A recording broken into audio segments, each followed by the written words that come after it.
Ciao a tutti, vi porto a fare un giro al Tufello, che non è solo il mio quartiere, ma soprattutto è quello di Gigi Proietti.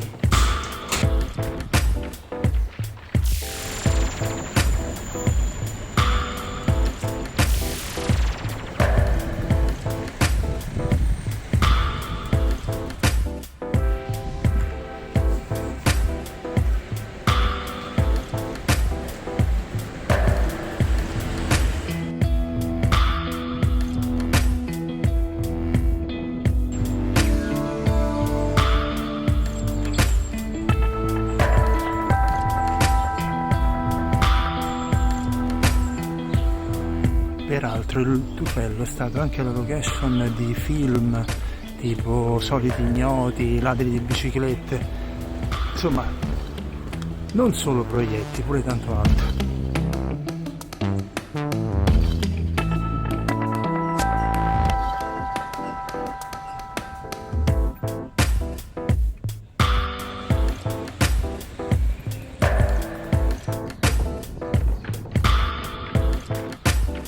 Ora però vi porto a vedere uno dei personaggi più iconici della creatività sarcastica, surreale di Gigi Proietti. Venite, venite. Cavaliere Nero!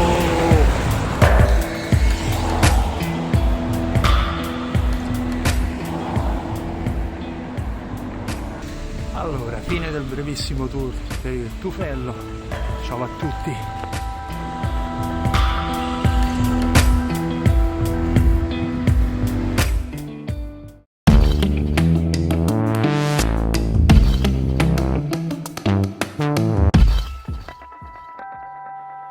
Salve a tutti, benvenuti a questa nuova puntata di Soundtrack City con Massimo Privitera in versione, voglio dire, small, mi sembra di capire. Vedi? Oggi sono dimagrito, proprio per questa puntata, per questa occasione molto conviviale, molto gioviale, molto burlesca. Io mi sono dimagrito, guardate che mi sono tutto asciutto. Come avete visto vi ho portato a fare un giro per il Tufello, che sarebbe il quartiere non solo mio, ma anche il quartiere di Gigi Proietti.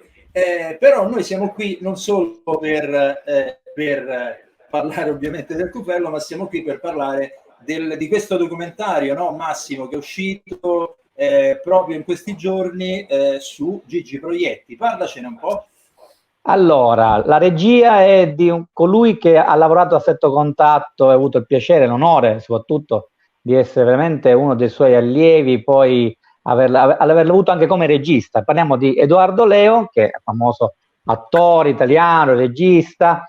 In un tot di anni ha seguito proprio direttamente Gigi Proietti dietro le quinte e poi ha preso vari elementi di repertorio, immagini di repertorio del teatro serio, poi tutti gli inizi, Garinei e Giovannini. C'è veramente un Gigi Proietti a 360 gradi che viene fuori in maniera divertentissima, ma ça va sans dire, e tra l'altro anche poi in alcuni momenti commuove anche, perché poi ci sono delle interviste fatte proprio a Proietti nell'ultimo periodo, prima che poi ci lasciasse ai noi. Tanto nel giorno in cui lui era nato, poi tra l'altro, è morto stesso giorno in cui lui compiva gli anni, che è il giorno dei morti, quindi già proprio burlescamente burlesca anche questo.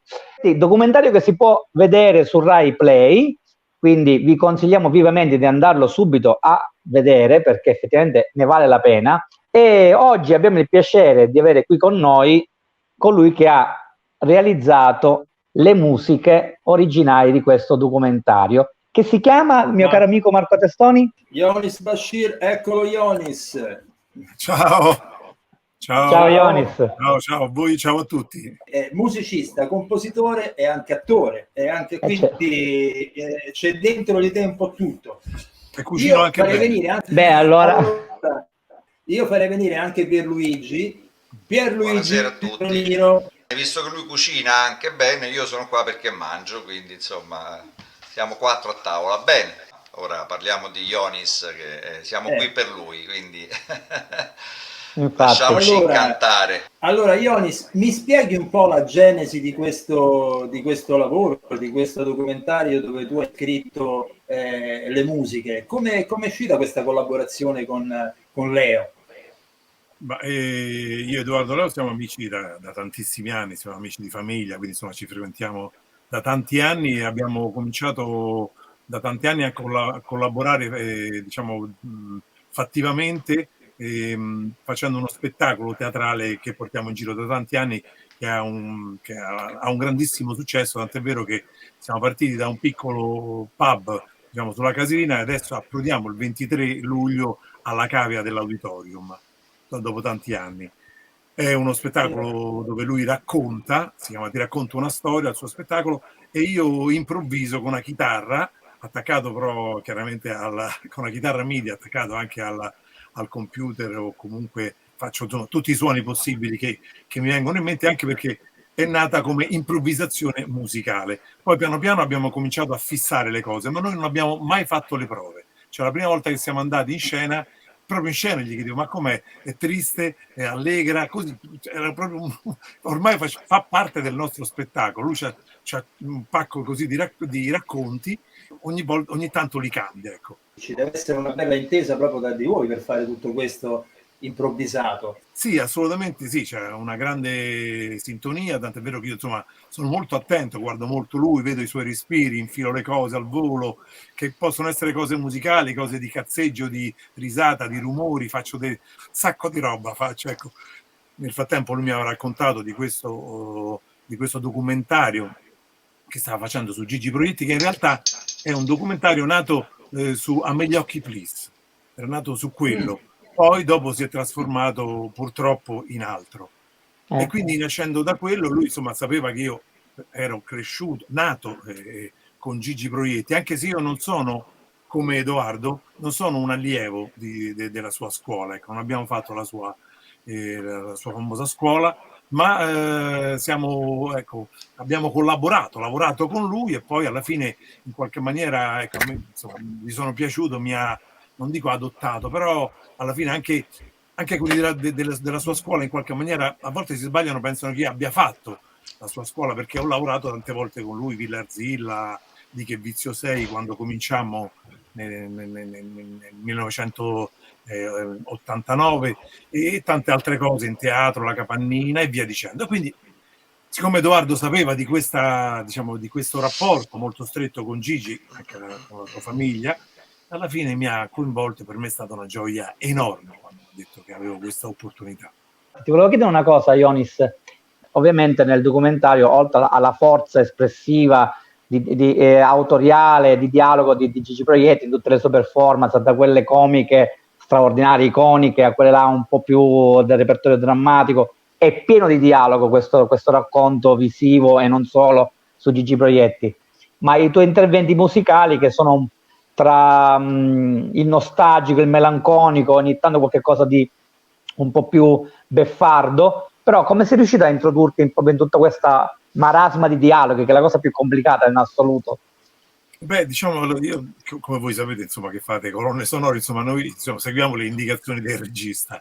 Il regista, diciamo, Edoardo mi ha dato degli spunti, che lui voleva delle cose poco invasive, nel senso pianoforte, qualcosa che proprio si sposasse bene con il dialogo, perché appunto c'era poi il rischio, siccome è molto parlato, no? È spiegato, quindi appunto si rischiava poi con le frequenze di sovrapporsi alla voce, quindi poi diventava un problema. Quindi mi ha chiesto proprio una cosa in punta di piedi. E poi c'è una parte che diciamo che è un po' più orchestrale, se vogliamo, anche se insomma è tutta elettronica.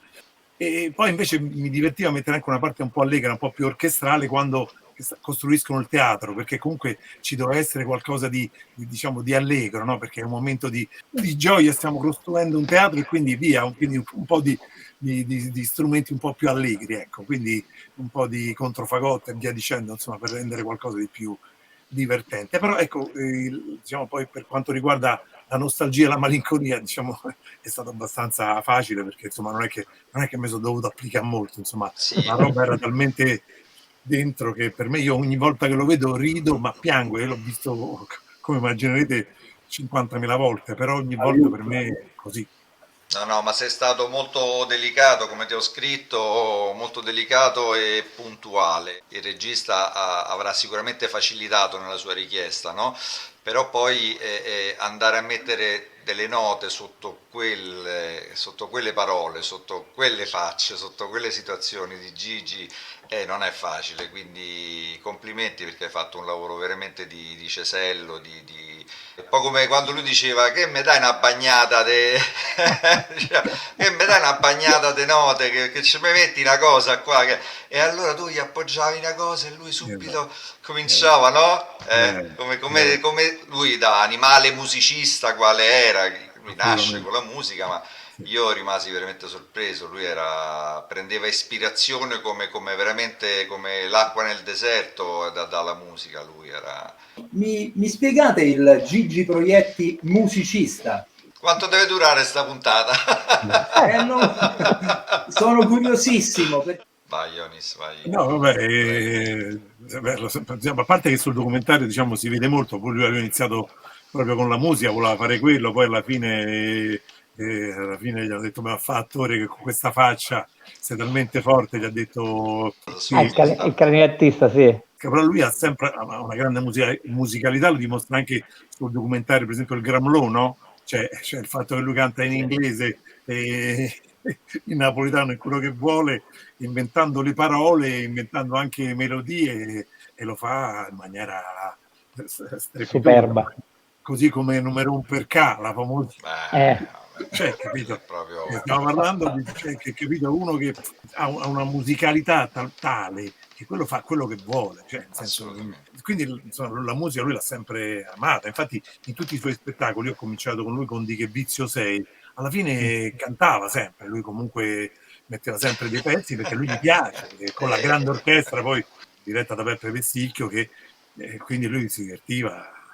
Pierluigi ci ha lavorato, lui lo sa che poi se tu magari gli dai uno spunto lui subito ti risponde, come si improvvisa poi alla fine, no? Tu suoni qualcosa, poi quell'altro viene ispirato e suona altro quando si fanno gli assoli, e lui è così.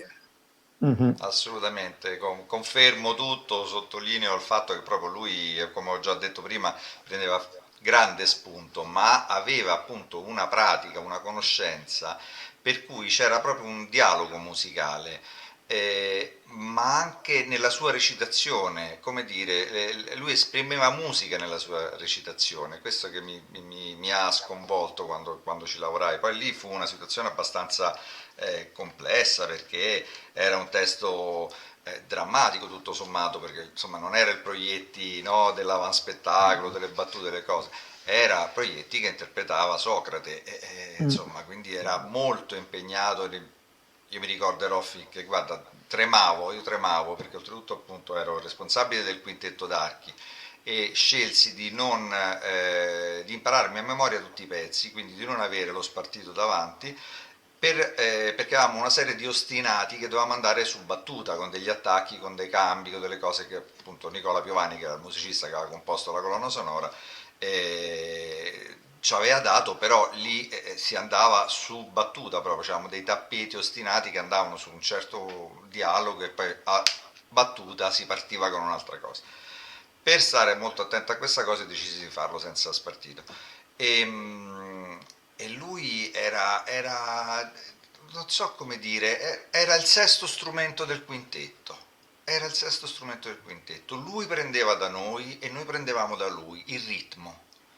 Era una cosa incredibile. Poi lui aveva delle tirate, calcolate che praticamente il Socrate era praticamente la vita di Socrate riscritta da Cerami, che tra l'altro poi è divertente, poverini, ci mancano entrambi, tutti e due geni della cultura italiana, nati entrambi il 2 novembre 1940.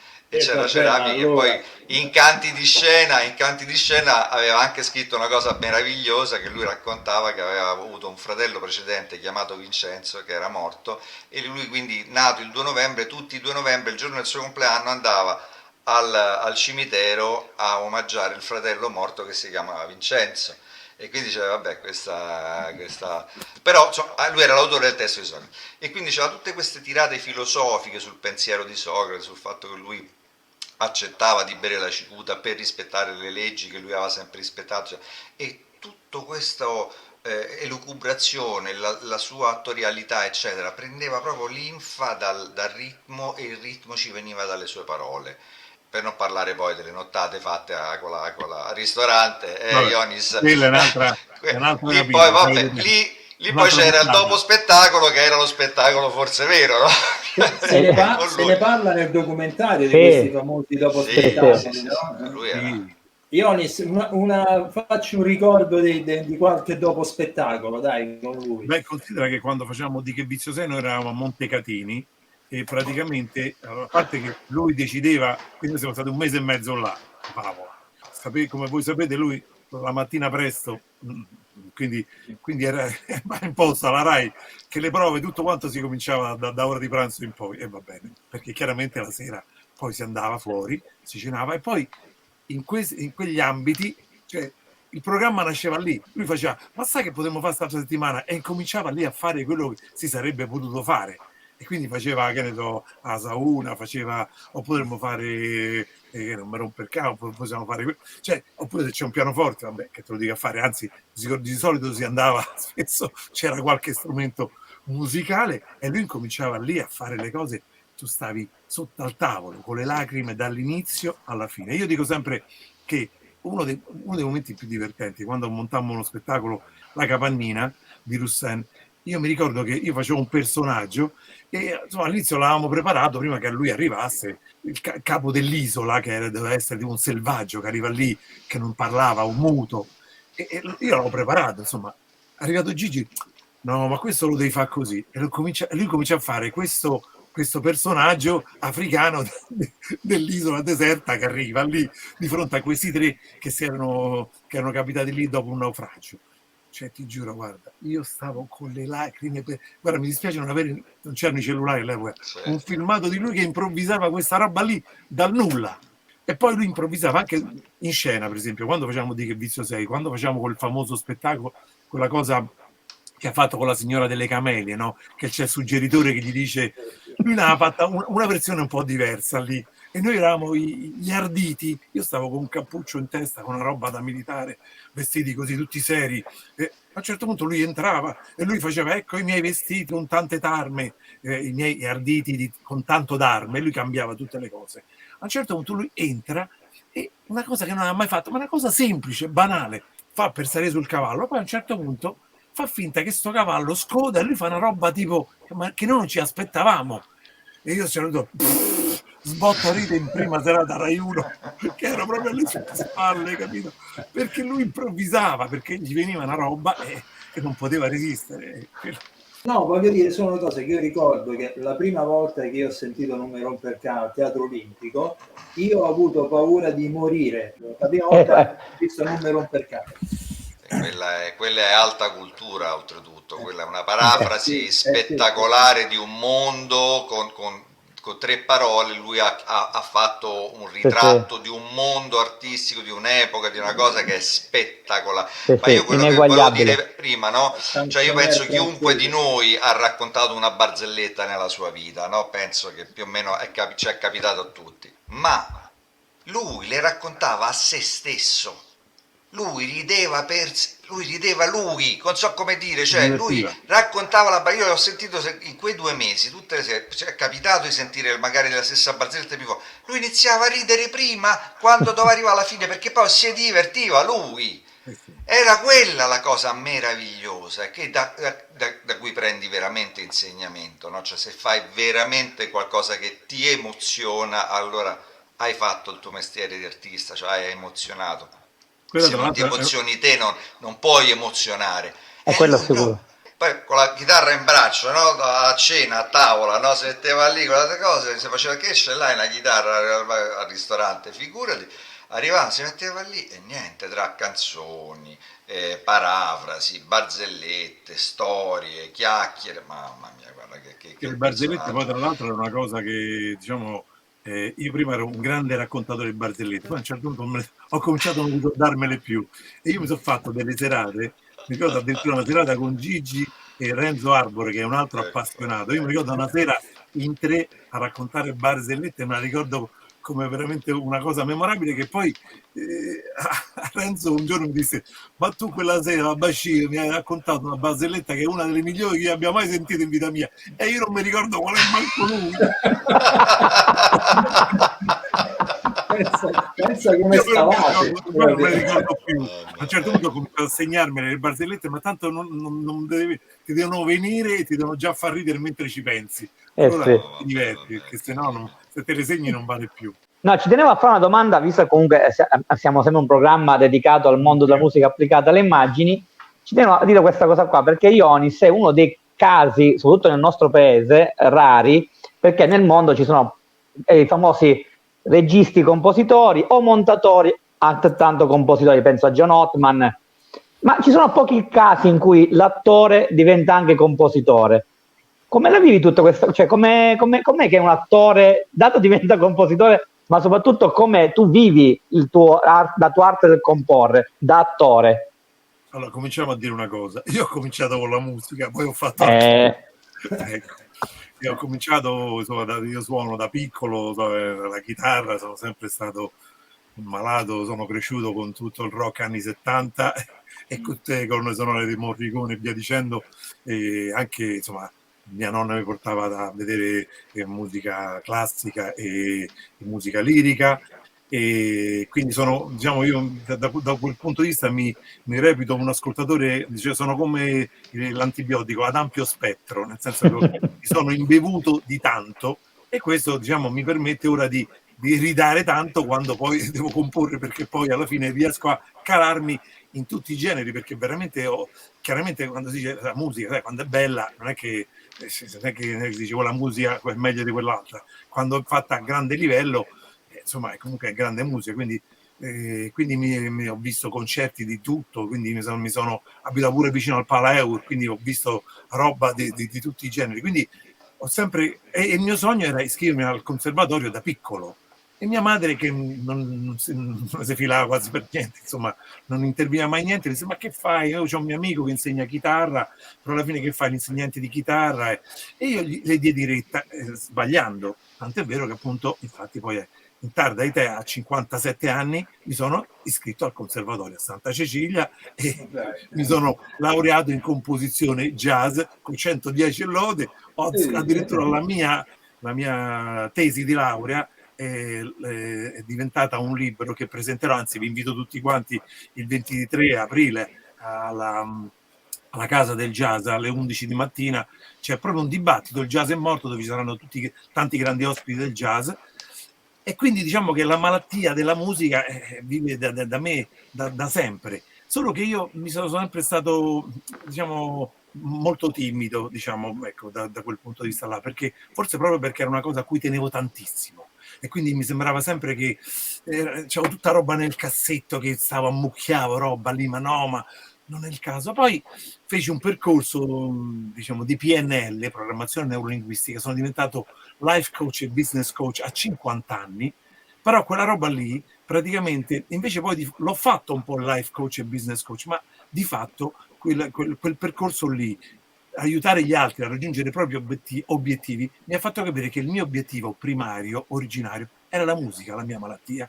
E quindi da lì mi sono lanciato, e alla prima occasione che ho potuto mi sono lanciato dal maestro Marco Risi, che doveva fare un film, e io ho detto: io ti faccio la colonna sonora. Ma io non ho mai fatto una colonna sonora, e neanche non sapevo neanche tecnicamente alcune cose come andavano fatte. Infatti lì devo ringraziare Misiti, che è stato veramente di grande aiuto, che mi ha dato. E io ho fatto questo, ecco, appunto, il film Alle spalle, Tre tocchi, che è stato il primo film, la prima colonna sonora che ho fatto con Marco Risi, che comunque era un maestro. E devo dire che io, grazie a Misiti che mi ha dato tutte le dritte, io sono arrivato al mix che non ho sbagliato niente, avevo tutto perfetto, tutto giusto lì.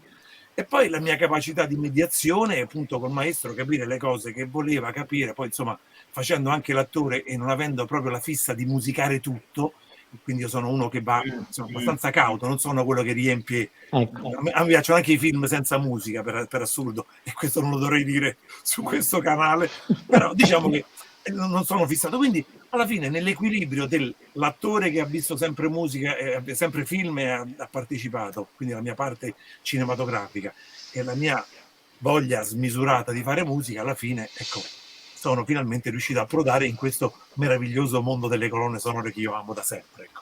Bene, il tuo bene. strumento è la chitarra, mi sembra di capire. Cioè, Sì, è la mia chitarra, però la cosa strana è che spesso faccio cose pianistiche e io sono veramente, insomma, abbastanza scarsissimo, diciamo, al pianoforte, lo diciamo, anche se ho fatto l'esame di pianoforte complementare al conservatorio, e spesso quando ci sono delle cose particolari a volte le faccio, lo dico tranquillamente, faccio prima la mano sinistra e poi la mano destra o viceversa.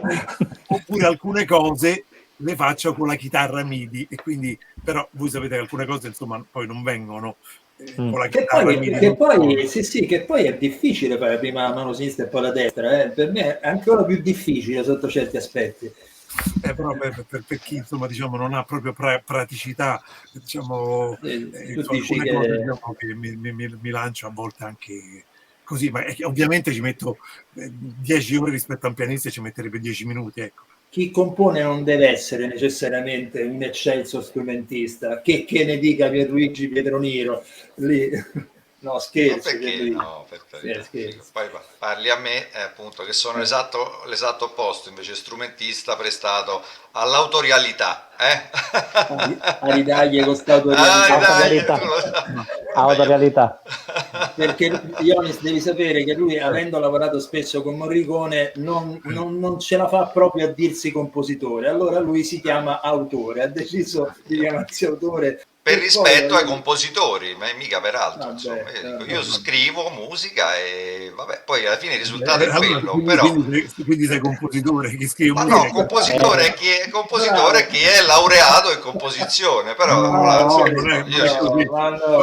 ho fatto 3 tocchi, comunque non ero neanche laureato, perché mi sono laureato anni fa, quindi quello diciamo che è una cosa in più, è una cosa che sognavo sempre, una cosa stimolato anche da amici miei, che poi tra l'altro sicuramente, cioè, tu conoscerai, perché io sono molto amico di Gabriele Bonolis e di Alessandro Leardini, con cui tu insomma ci siamo conosciuti proprio da loro, infatti. Esatto. Sì. E con cui io, diciamo, loro sono sempre stati un grande stimolo per me dal punto di vista, diciamo, anche di fare cose, studiare, e quindi, diciamo, quindi mi è venuta l'appetito frequentando loro, ho sempre avuto consigli, e quindi di conseguenza, insomma, poi alla fine Morricone diceva che lui non era in grado di poter dirigere la musica assoluta, infatti gliela faceva dirigere a pure Gabriele. Io ci avevo fatto una cosa con cui faceva lui, diceva che tendenzialmente quella era una roba che dovevano fare i grandi, diciamo, i veri direttori. Sì, perché non è facile dirigere quella musica, e quindi il maestro, che era un gran perfezionista, conosceva i suoi limiti, incredibile, ma è così. Attenzione che se parte il film Morricone non finiamo più. No, ma qui siamo per il grande Gigi. Infatti, il grande Gigi Proietti. Allora io farei la domanda finale proprio a Ionis, se è d'accordo, che poi è quella che si deve fare, ma con lui prende un significato diverso, ovvero progetti futuri. Come attore o come compositore ne hai adesso? Per fortuna tutti e due, diciamo che diciamo che sto facendo la colonna sonora di un film che insomma, ho ultimato adesso, insomma, da pochi giorni, diciamo, consegnato. Non so quando uscirà il film, non so niente, quindi adesso usciranno una serie che ho girato poco tempo fa su Sky come attore, varie cose, diciamo, in divenire. Adesso abbiamo parecchie serate come musicista, compositore, improvvisatore dal vivo con Edoardo Leo, ce ne abbiamo varie date prima di quella dal 23 luglio alla Cavea. E poi sto scrivendo, diciamo che ultimamente mi sta interessando molto anche la composizione di canzoni, diciamo. L'altro giorno ho fatto una cosa che volevo fare da un sacco di anni, e ho mandato, come richiesto dal sito, ho mandato 3 canzoni a Mina con il CD, perché loro richiedono che gliele devi mandare via posta sul CD, e io sono diventato matto per ritrovare qualcosa, un masterizzatori, ma soprattutto trovare qualcosa per stampare. Quindi è stata una guerra, però insomma ho mandato delle canzoni a Mina. E nello stesso tempo, proprio parlando di Gigi Proietti, ecco, ho messo su un progetto che particolare. Mi sono accompagnato, visto questo mio percorso jazz, sia del libro, che il jazz è morto appunto, che del mio percorso jazz al conservatorio, ho messo su una roba che si chiama Jazz Club, scritto proprio Jazz Club, scritto G-E-Z-Z Club, alla romana, dove praticamente io, in barba al mio aspetto, tutti pensano che sia appunto io straniero, invece sono romano, io canterò canzoni romane scritte da me, non solo, ho scritto uno stornello che si chiama Sonnato forastiero a casa mia, che proprio riassume tutta la mia storia di vita, appunto, e nonché tante altre canzoni che ho scritto, nonché altri classici, ma rivisitati in chiave jazz, anche un po' d'elettronica, perché io non mi permetto di suonare la chitarra quando nel gruppo che mi accompagnerà in questo viaggio c'è il grande Fabio Zeppetella alla chitarra, quindi la chitarra manco la tocco, insomma, un po' di elettronica via là, e sarà accompagnato insomma da altri eminenti musicisti, che è un'altra star che io, diciamo, era un mio idolo da piccolo, perché io amavo gli Aria, e nonché Ares Tavolazzi al basso, caspita, un maestro, e poi il grande Dado Moroni al pianoforte, anche grande jazzista internazionale, e nonché alla batteria Fabrizio Sferra, quindi altro grande jazzista. Complimenti. Però. Quindi questo è un grande e perché ho detto questa roba qui? Perché chiaramente all'interno di questa roba qua ci sarà Gigi Proietti in qualche maniera. Ho scritto una canzone che non è entrata nel documentario, che è proprio dedicata a Gigi Proietti, che proprio si chiama Mi chiamo Gigi, o insomma roba così, che racconta un po' quello che è Gigi Proietti. Ci sarà qualcosa di Gigi. Io sogno da sempre di fare Non mi rompe il ca, ma come dice Edoardo Leo, quella non la può fare nessuno, perché dice è come la maglietta numero 10 del grande giocatore che non c'è più, va ritirata dalla squadra. Però io ho tanta voglia, non so, forse prima o poi la farò. Insomma, da Roma. Esatto, l'ho messa dentro, adesso vedremo, ma non so, insomma, e t'hanno coglionato. Esatto, vedremo. Che meraviglia. Citavo la Tosca di Magni Trovaioli. Sì, allora, così. Che nel documentario c'è. En passant. Allora, io però mi sono scordato che c'è una domanda importantissima, Ionis, perché noi siamo collegati a un programma radio che si chiama Classic Rock, dove alla fine chiediamo sempre della nostra puntata qui su Soundtrack City qual è una movie song, una canzone originale di un film che ti è rimasta particolarmente nel cuore. Ci puoi pensare, tanto dopo tagliamo. Ce ne sono tanti. Basta Massimo, digli quella che non può essere. Allora, quella che non può essere, perché la dicono tutti, tranne 5 o 6 che abbiamo intervistato, che è Colazione da Tiffany, cioè Moon River. Poi per il resto puoi dire tutto quello che vuoi. Ma hai detto un classic rock per il Moon River? No, perché in realtà è una canzone, una movie song di tutti i generi, basta che sia originale, scritta per un film. Allora, aspetta, visto che Ionis ci ha pensato sicuramente, adesso gliela rifaccio così taglio sta parte. Sì. Ok. Allora, Ionis, dimmi... Non ci ha pensato. Io manderei questa. Io mandiamo questa qua. Questa è bella, questa la Proietti. Questa la Proietti. No, perché tu mi hai detto classic rock movie song, quindi mi hai confuso un po' le idee. Quindi no. Una musica rock. No, è classic rock è il programma. Ok, rifaccio la domanda perché sennò non ce l'abbiamo registrata, che è una bagheria che finisce più. Questo è bello. Allora, Ionis, come ultima domanda, visto che siamo legati a un programma radiofonico che è Classic Rock, ci interesserebbe sapere da te qual è la tua movie song originale della storia del cinema che ti è rimasta particolarmente nel cuore. No, mi mettete in difficoltà, questa è una domanda alla Marzullo. Date la domanda e fate la risposta. Potrei dire Simon e Garfunkel, dal laureato. The Sound of Silence? Oppure Mrs. Robinson c'è anche nel film, no? Va bene. Sì. Grazie tantissimo, Ionis. Grazie, Ionis. Grazie Bravo. a voi. Grazie. Bravo, grazie.